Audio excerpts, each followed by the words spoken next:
Dan orang munafik akan menjauhi dari Islam dengan dua cara. Dan ini penting. Yang satu jelas meninggalkan Islam dengan terus. Riddah, secara terang-terangan.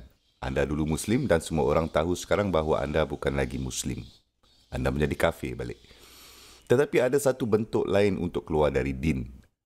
Dan yang itu pula, di luar anda mengatakan bahawa anda masih mengaku sebagai Muslim sebab ia mempunyai akibat sosial.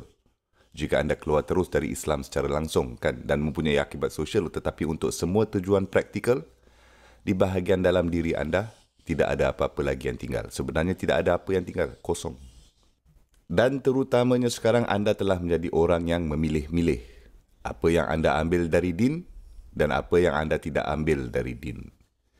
Dan ini adalah salah satu mesej utama surah ini, bahawa anda tidak berada dalam kedudukan langsung untuk berunding tentang apa dari din ini yang anda terima dan apa dari din ini yang tidak anda terima.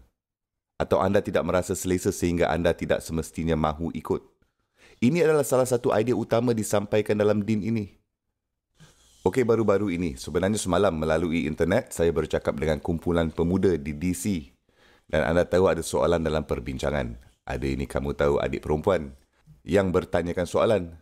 Saya suka segala-galanya mengenai Islam kecuali tudung. Dan sepertinya tudung ada untuk melindungi lelaki dari melihat kita. Jadi saya tidak dapat melihat maksudnya lah. Dan lepas tu saya jawab dari berdebat dengannya tentang faedah sosial untuk bertudung atau apa yang boleh dilakukan oleh tudung untuk menghormati wanita dan semua itu. Sebenarnya perbincangan macam itu sudah menuju ke arah yang salah. Kita perlu mengambil langkah ke belakang dan ajukan soalan yang lebih mendasar. Mari kita mundur ke belakang dan mari kita tanya Ibrahim AS. Ibrahim AS kan juga mencintai Islam. Tetapi kemudian Allah SWT membuat permintaan kecil. Bagaimana jika kamu pergi di tengah-tengah padang pasir dan tinggalkan keluarga kamu di sana? Betul. Dia alaihissalam bukan dari orang yang akan berkata, saya suka segala-galanya mengenai Islam. Tapi untuk tinggalkan keluarga saya di tengah-tengah padang pasir untuk mati, saya tak tahulah. Saya tidak begitu selesa dengan itu. Dan setelah dia selesai dengan itu, kamu tahu kan cerita kenapa kamu tidak melompat saja ke dalam api.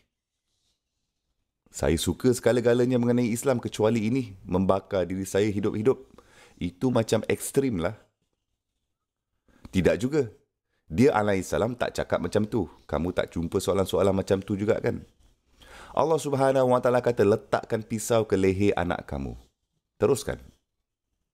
Dia alaihissalam tak kata, saya suka Islam, tapi saya juga sayangkan anak saya. Saya tak tahulah, bolehkah bagi saya penjelasan logik mengapa saya harus melakukan ini? Boleh tak bagi tahu saya faedah sosial atau beberapa sebab lain, faedah lain, kenapa saya harus mematuhi?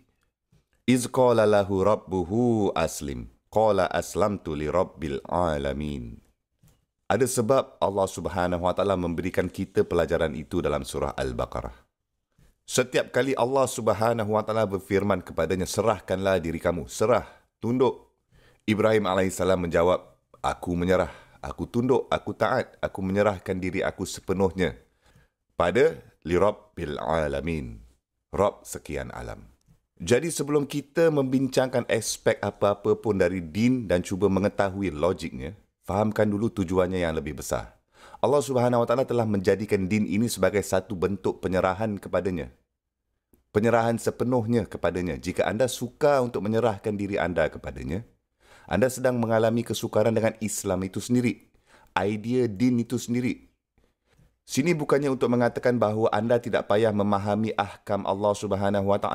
Tapi anda dan saya mesti menjadi orang bahawa setelah kita memahaminya, kita mesti sama ada kita faham atau tidak, sama ada kita melihat logiknya atau tidak, kita harus melepaskannya. Kita harus melepaskannya. Serahkan.